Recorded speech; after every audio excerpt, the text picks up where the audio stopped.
السلام عليكم ورحمة الله وبركاته. الله جل جلاله د دې ګناهګار امت متعلق رسول الله صلى الله عليه وسلم ته فرمایي: ولو انهم اذ ظلموا انفسهم. الله جل جلاله ورته فرمایي رسول الله صلى الله عليه وسلم مبارک ته وای کداغه ستا امت چې دی ظلم کړی دی پر ځانونو خپلو باندې جاءوک او دی راغلی وي تا ته فاستغفر الله دی مغفرت وغواړي د الله جل جلاله څخه واستغفر لهم الرسول او رسول الله صلی الله علیه وسلم د دې لپاره بخښه وغواړي لوجد الله دی به پیدا کې الله جل جلاله توابا رحیما توبه قبلونکی او ډېر رحم والا. د سورة النساء 45 آیات دی. نو که امت ورسي رسول الله صلی الله علیه وسلم ته او پر تیرو باندې بخښه وغواړي د الله څخه او رسول الله صلی الله علیه وسلم د دې په حق کې مغفرت وغواړي الله جل جلاله به دا ګناهګاران معاف کړي. نو اوس خو رسول الله صلی الله علیه وسلم د فاني دنیا څخه تللی دی. نو که حجان مبارکان چې مدینه منورې ته ولاړ سي هغه د رسول الله صلی الله علیه وسلم مبارک وزیارت او روضه ته ورسي هلته دي داسې ووایي چې یا رب موږ تا ته راغلي یو په ګناهو بهر هم بخښ او یا رسول الله زموږ دپاره بخښه د ګناهو که الله به وبخښي. فضائل درود بیانن د مدینه منورې متعلق یو څه درته لیکم درته بیانوم. درود شریف چې هر ځای وایست رسول الله صلی الله علیه وسلم مبارک ته رسیږي سلام رسیږي. هغه خلک چې د حج نصیب یې الله جل جلاله کړی وي د ذوالقعدې میاشت را داخله سو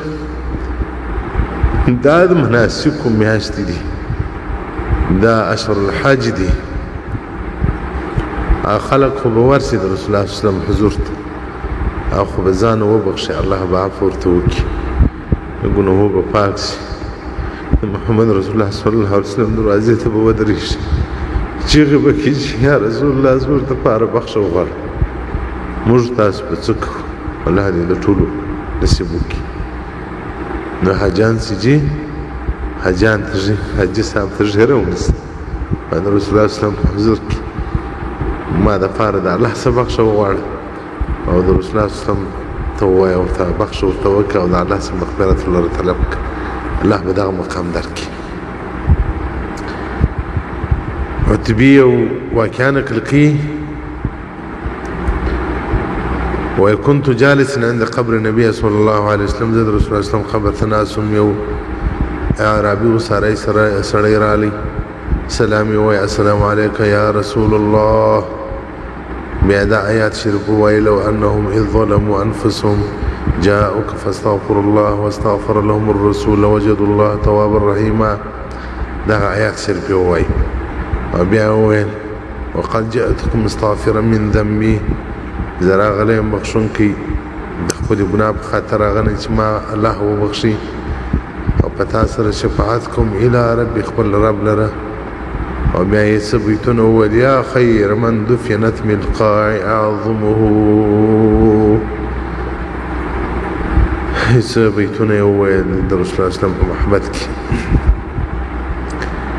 او بیا ولاړی او تبر رحمت علی وای ما تخوب عليه رسول الله صلى الله عليه وسلم بارك بخوب لي واليا عتبية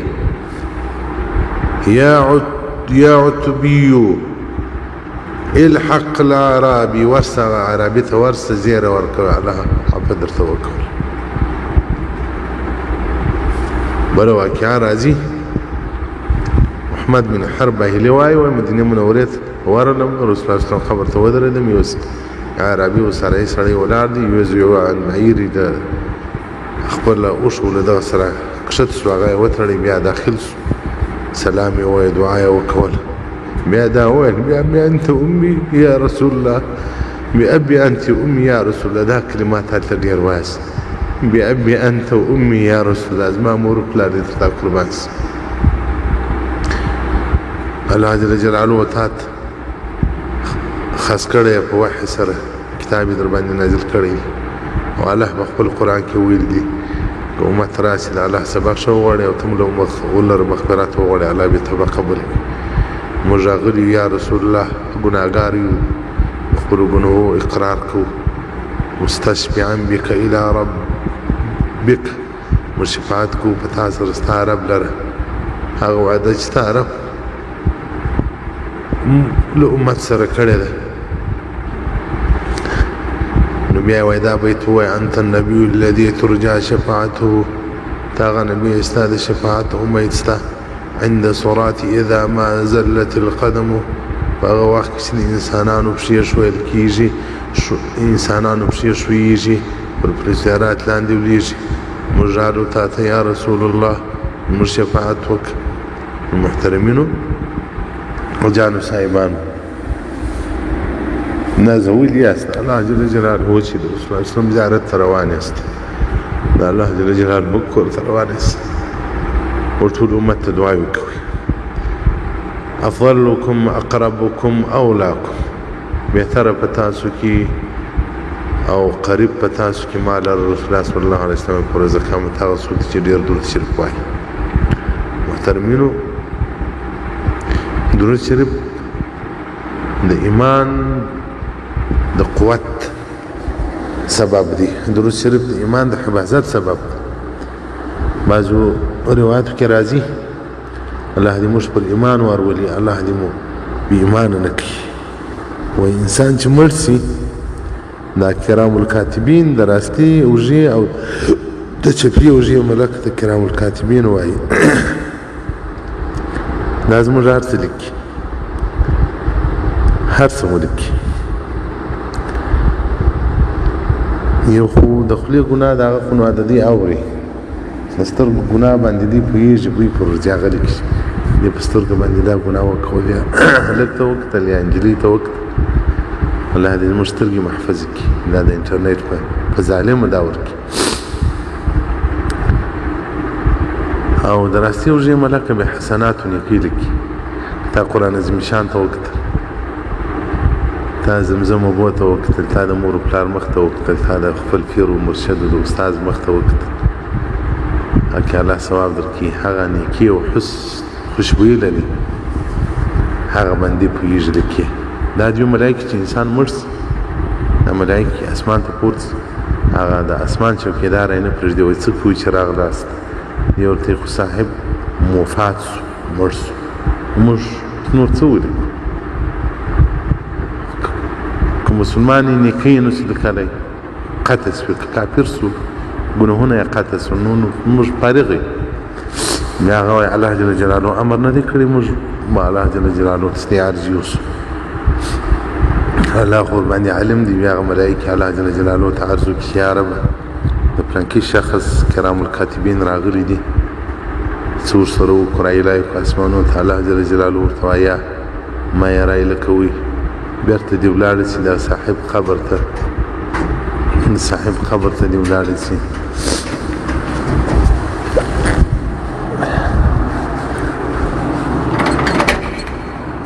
هلته کښېنئ، زه زوی در وځم هرم بیا زیارتو ته، بیا کښېنئ وس هلته کښېنئ.